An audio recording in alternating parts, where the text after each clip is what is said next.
So today I thought I'd do something a little bit different.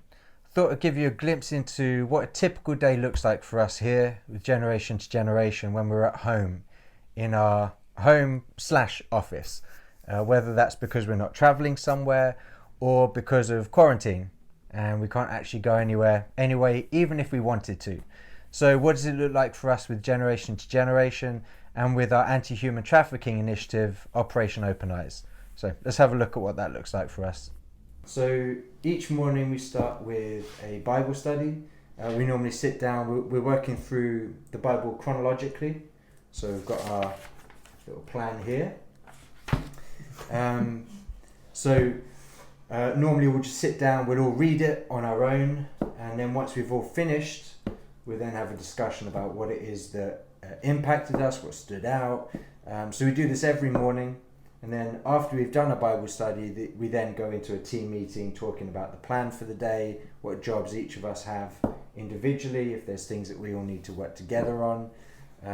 So today we'd be doing 1 Kings 15 and 2 Chronicles 13 through 6. Dean. 13 through 16.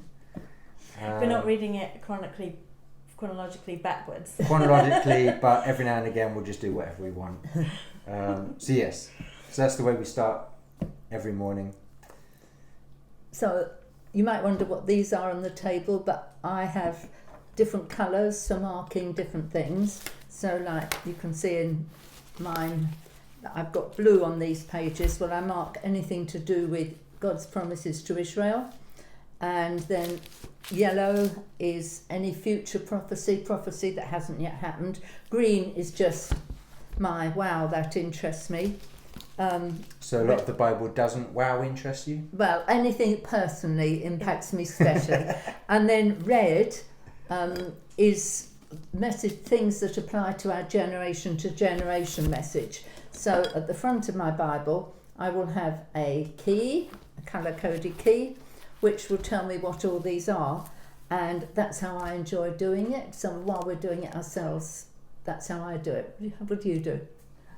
I just make notes in the margin with my pencil and highlight things or underline things that impact me. But I like doing it chronologically because one of the things that I've always struggled with growing up is people are like, just read your Bible, just start anywhere, just open a page, and that's never kind of resonated with me.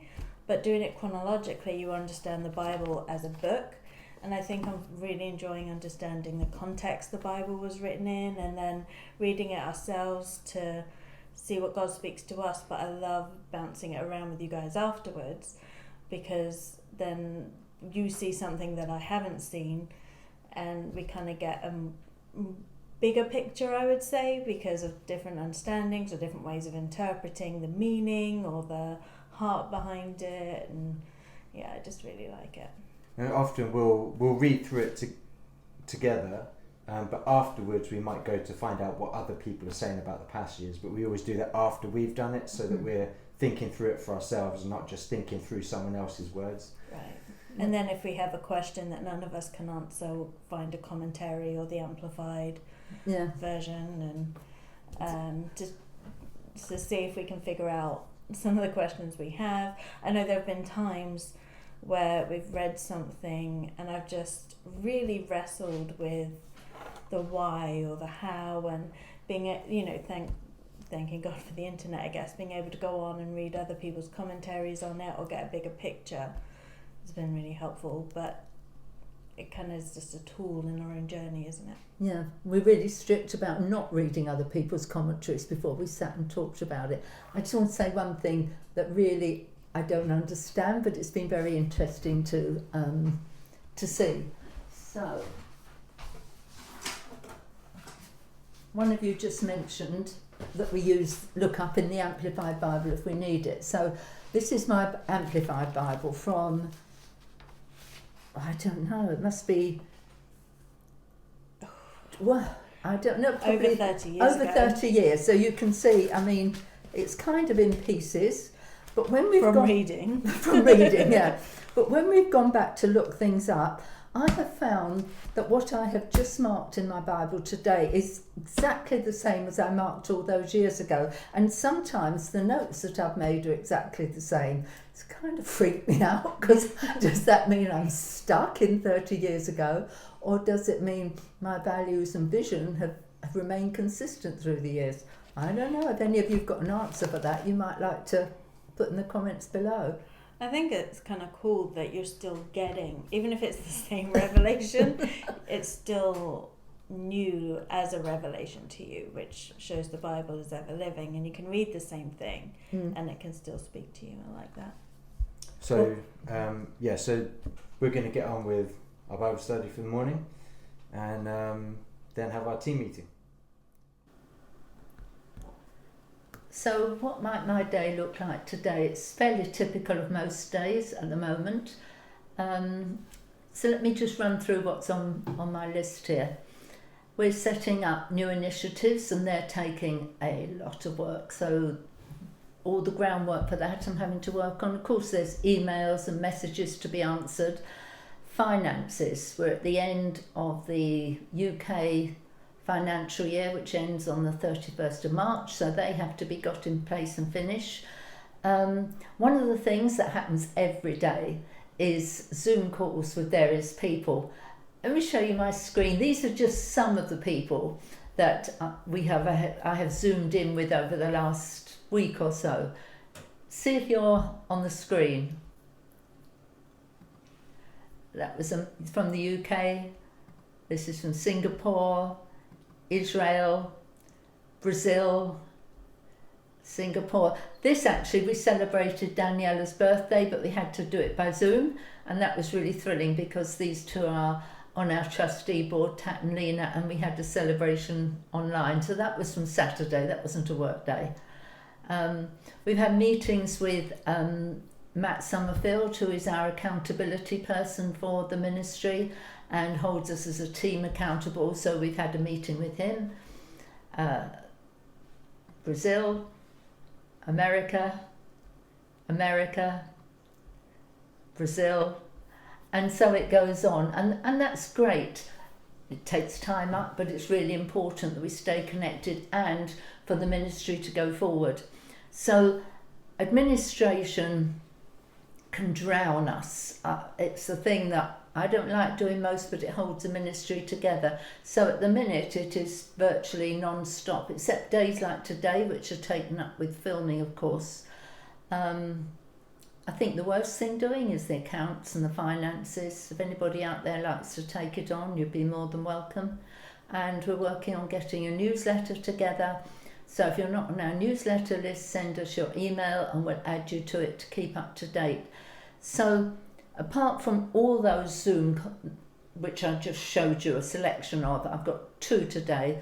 Apart from that, my day today is filled with the things that I just told you about. So I best get on with it, and welcome to my day of administration.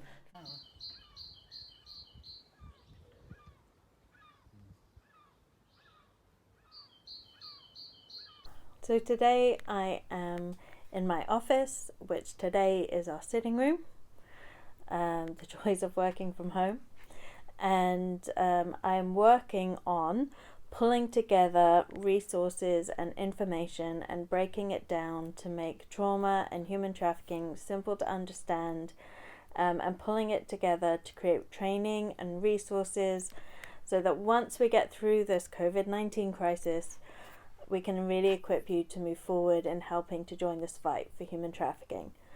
That also includes today I've got emails to respond to, I have social media posts to try and pull together, I have just completed a trauma training, so pulling information from that, and video calls in a little bit, hopefully trying to get some help. So a busy day in the OOE office today. Okay, so I set aside 1 day a week which I just dedicate to filming. So this is our conservatory or our sun lounge or whatever you call it where you're from, but this is where we put up our studio. So like we have these doors, it just doesn't look very good on camera, so we got this blind that I can put across.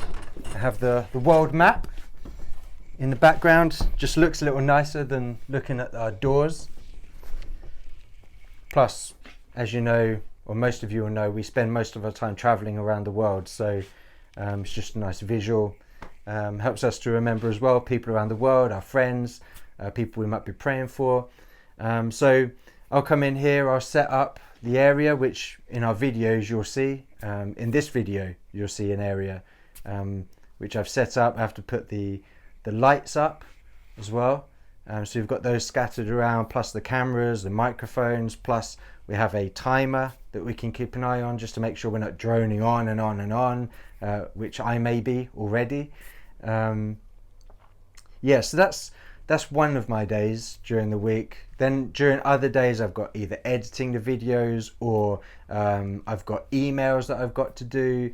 We've got a new initiative we're launching, so we've got to do a lot of work on that. Plus all the other generation to generation stuff that we've got to keep on top of.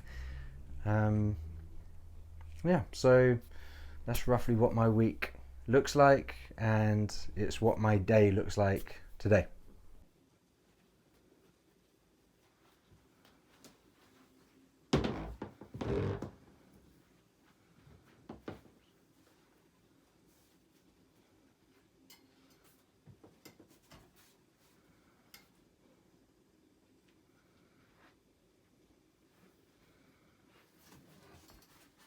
So that's what a typical day looked like for us, roughly.